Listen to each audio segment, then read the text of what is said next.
Bem, pessoal, hoje nós vamos falar sobre a hora da morte, lei de resfriamento de Newton, né? Uma aplicação de equações diferenciais ordinárias. Tá? Essa aula é bastante rápida, né? Então gostaria que você ficasse comigo até o final. Vamos determinar a hora de um óbito, né? De um cadáver. E, bem, isso é uma aplicação da lei de resfriamento de Newton. Vamos ver em que condições ela pode se aplicar, quais são as restrições dessa lei. E eu gostaria de pedir para você que se inscreva no canal, ative as notificações para recebê-las ao mesmo tempo que são publicadas, tá certo? Então vamos lá, indo adiante, né?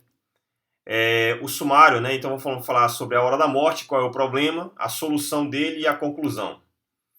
Então, pessoal, na lei de resfriamento de Newton, né? Qual é o problema que eu vou propor para vocês aqui? O problema é o seguinte, né?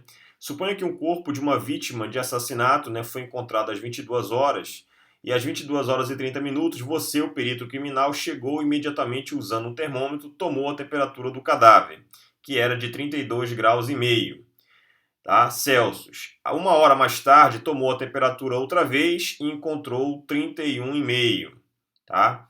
Também em graus Celsius. A temperatura ambiente foi mantida constante, né, 16 graus e meio, como encontrar a hora do óbito da vítima desse assassinato, né? Então, eu vou fazer uma aplicação bastante rápida aqui, né? Então, digamos que a equação diferencial da lei de resfriamento de Newton é dada pela equação 1, tá certo? Então, o T maiúsculo é a temperatura, T é o tempo, tá? Esse tal é o tempo característico e essa variação de temperatura aqui, ela é a temperatura T, né? Menos a temperatura do meio, ou a temperatura do ambiente, tá? Então, é uma equação diferencial de primeira ordem, né? Coeficiente constante. E a solução dela já foi feita numa aula anterior, que eu vou deixar o link na descrição, né? Eu apliquei basicamente, eu peguei essa equação diferencial, eu fiz uma mudança de variável, depois em seguida apliquei a técnica para resolver essa equação diferencial de primeira ordem, que foi de variáveis separáveis, e encontrei a solução que é dada pela equação 2, tá? Então, aqui Tm é a temperatura do meio, T0 é a temperatura inicial medida, né, no corpo que você está estudando, no caso vai ser o cadáver, né? O tempo aqui, o tempo final, o tempo inicial da medida, o tal o tempo característico e o T grande é a temperatura final. Essa temperatura, lembrando que ela depende do tempo, tá? Então, olha só, então essa solução desse problema, que é basicamente uma exponencial que decai com o tempo, aqui, olha, uma exponencial com argumento negativo, qual é o propósito desse slide, né? Dessa aula? É encontrar esse tempo aqui, olha, esse tempo característico, porque no mínimo, para você obter os dados, você tem que fazer duas medidas. É por isso que o perito ele faz duas medidas. Ele faz uma medida primeiramente no corpo, né, em um dado tempo, e depois em seguida, passado um certo tempo, ele mede novamente. Então, no mínimo, eu tenho que fazer duas medidas no cadáver para poder aplicar esses dados, né, na equação 2, tá certo? Então, eu vou usar esses dados todos na equação 2 para encontrar essa variável tal aqui, que é o tempo característico, né, dessa lei de resfriamento. Então, se você tem uma única equação, você tem que substituir todas as variáveis, exceto o tal, para encontrá-lo, tá certo? Então, quais são os dados que você pode retirar desse texto, né? Então, o tempo tem uma tabela de tempo, uma tabela de temperatura. Do tempo, tem um tempo inicial, que foi 22 horas e 30 minutos. Associado a esse tempo inicial, tem uma temperatura inicial do corpo, né? Que é 32,5. Lembrando que para você tirar uma medida de temperatura de um corpo, né, tem que você colocar o termômetro em contato com o corpo, né, se for um termômetro à base de nível de mercúrio. E aí quando você vê o nível a temperatura do nível de mercúrio não ao ser alterada, nem subir, nem descer, permanecer constante lá o valor, né, na escala, significa dizer que praticamente atingiu o equilíbrio térmico entre o termômetro e o corpo, né? Então você está medindo exatamente, aproximadamente a temperatura do corpo, tá certo? Então utiliza o equilíbrio térmico para fazer esse tipo de medida usando o termômetro. E a temperatura final, 23 horas e 30 minutos, que ele diz que é uma hora depois, né? Então uma hora depois você tá aqui, ó, uma hora depois você vai somar uma hora no tempo inicial. E a temperatura foi 31,5. Lembrando que a temperatura do ambiente ou do meio na qual esse corpo está inserido foi medido também uma temperatura do meio de 16,5. Então, esses dados, T0, T, Tm, T maiúsculo, né? Tempo minúsculo, T0 e T, eu vou substituir tudo na equação 2 e vou encontrar a variável tal. Então, quando você faz a substituição, agora já estou na solução do problema, você vai obter aqui a equação 3, tá? Lembra que só tem a variável tal aqui, ó. A variação t menos t0 vai dar 1, porque a diferença entre tzinho e t0 é 1 hora, tá? E aí, quando você isola aqui, aplica a propriedade da potência, né, isola a exponencial e simplifica isso, esse cara que está mais já para o lado de lá menos, o que está multiplicando passa dividindo, você encontra a equação 4. E aí, se você aplica a operação inversa da exponencial, que é o log natural, você passa da equação 4 para a equação 5. E aí você usa uma calculadora científica e calcula o log de 16 sobre 15, que vai dar aproximadamente 0,0645. Então, essa quantidade 0,0645 é 1 sobre tal. E aonde tem 1 sobre tal, eu vou substituir esse resultado de 5. Então, voltando aqui à equação 2, eu vou pegar a equação 2, deixar ela como está e vou substituir aonde tem 1 sobre tal, essa quantidade. Então, fica a equação 6 aqui, olha. E aí, com a equação 6, veja, a etapa 1 foi determinar a variável tal, que já foi encontrada em 5. A etapa 2 agora é saber que horas aquele cadáver veio a óbito, né?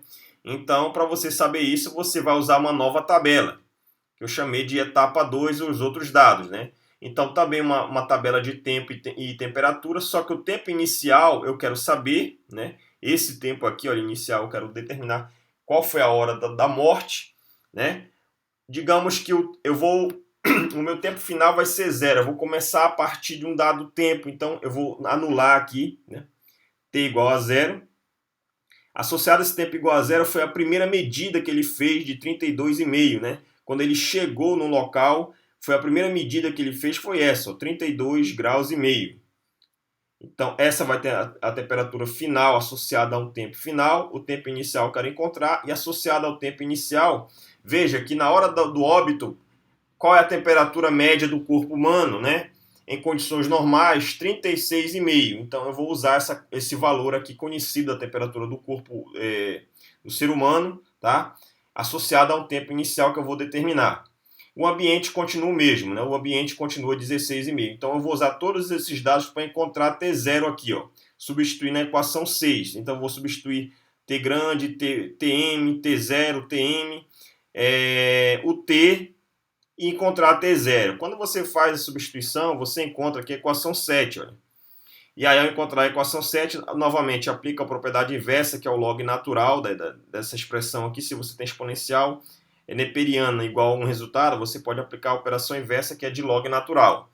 E aí, quando você faz isso, você encontra a variável T0 aqui, ó. T0 vai ser 1 sobre 0,0645 log natural de 4/5. E aí, quando você faz o cálculo na calculadora científica, log de 4/5 dividido por essa quantidade aqui, o resultado vai dar aproximadamente 3,459 horas. Esse tempo é negativo. O que significa? Significa dizer que esse resultado foi obtido, o tempo na qual aquele cadáver veio a óbito é um tempo passado, né? Um tempo que é referente às suas medidas, é um tempo que já ocorreu, né? Então, o que você vai fazer? Você vai pegar qual foi a medida inicial que você tomou aqui, ó. Inicialmente foi de 32,5. Mas para esse 32,5 você associou uma hora de 10 horas, né, 22 horas e 30 minutos, ou seja, 10:30 da noite. Então você vai pegar 22 horas e 30 minutos e subtrair desse resultado que você encontrou para encontrar o tempo da morte, o tempo do óbito, que é de 3,459 horas. Você vai pegar 22 menos 3, dá 19, ou seja, 7 da noite. Aí você vai pegar 0,459 horas. Como é que você converte horas para minutos? A gente sabe que uma hora tem 60 minutos. Então, a quantidade que você tem em horas, basta multiplicar por 60 e obter aquele resultado em minutos. Então, eu vou pegar 0,459 horas e multiplicar por 60 e encontrar em torno de 27 minutos. Quando você pega 30 minutos menos 27, vai dar em torno de 3 minutos. Então, o resultado da hora da morte daquele cadáver, daquele óbito, foi em torno de 19 horas e 3 minutos, né? Naquele mesmo dia, tá certo? Bem, então o que a gente pode considerar desse resultado aí que nós encontramos? O estudo de equações diferenciais ordinárias é extremamente relevante em nossa realidade, tá? Então toda a lei física que você tem, lei da natureza, né, não da química, da biologia, uma lei da ciência como um todo, ela tem como base uma equação diferencial ou integral, né? Então tá aí, ó, as leis científicas estão escritas como equações diferenciais e ou integrais. A lei de resfriamento de Newton afirma que a taxa de perda de calor de um corpo é diretamente proporcional à diferença de temperatura entre o corpo e o ambiente, enquanto estiver sob efeito de uma brisa. Tá? Então essas são as restrições para aplicar essa lei de resfriamento de Newton. A lei é frequentemente qualificada para incluir a condição de que a diferença de temperatura é pequena e a natureza do mecanismo de transferência de calor permanece a mesma ou constante, né? A lei de resfriamento de Newton vale apenas para diferenças de temperatura muito pequenas, né? Variações muito pequenas aí da temperatura, e uma descrição mais precisa é dada pela lei de Planck, né? Essa lei de Planck é a lei da radiação térmica de Planck, lá do corpo negro. As referências bibliográficas foram essas, basicamente o Halliday e o Moisés Nussenswag, volume 2, né? E eu gostaria de agradecer ao IFPA Campus Belém, aos estudantes na qual é direcionada essa aula. Dúvidas e perguntas, né? Deixe nos comentários, se inscreva no canal, né? Ative as notificações. Aí uma caricatura do Isaac Newton, né? O que sabemos é uma gota e o que ignoramos é um oceano. Mas o que seria o oceano se não infinitas gotas, né? E aí o Isaac Newton, filósofo, astrônomo, cientista, físico e matemático inglês. Espero que todos tenham gostado. Bons estudos e até mais!